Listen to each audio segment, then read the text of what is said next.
नमस्ते प्रणाम। आप लोगों के बीच हम होली गीत लेकर आएंगे।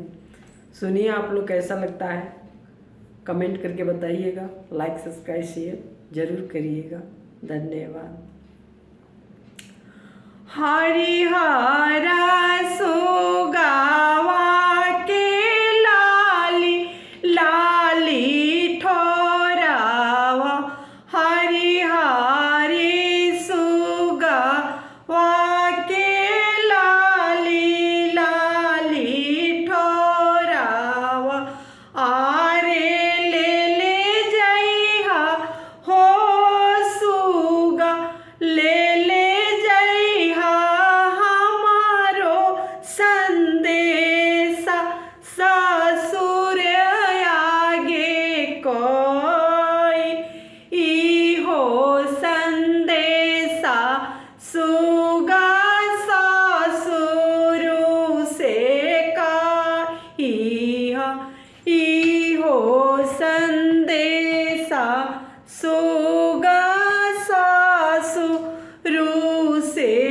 कहिहा, आरे भेजी दिए हो ससुर, भेजी दिए गवाना के दिन, गवाने हम जा आई, गवाने हम जाई, आसो के फागुन बहुअर खेली कूदी लेहु, आरे आगे फागुन हो यारे, आगे फागुन दिना सोचा वाई, गवाने तू आई,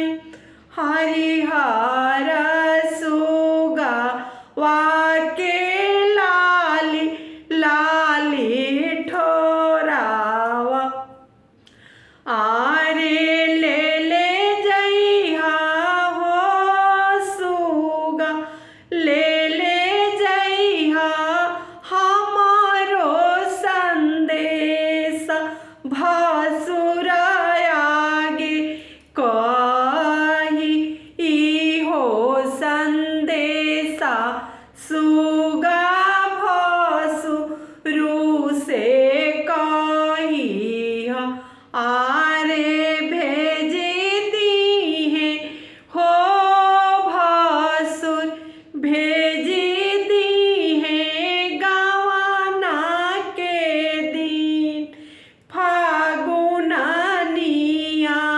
नियाराय, आसो के फागुन बहुअर खेली कूदी लेहु, आरे आगे फागुन हो यारे, आगे फागुन दिना सोचावाई, गवाने तू आई, आरे आगे फागुन हो यारे, आगे फागुन दिना सोचावाई, गवाने तू आई।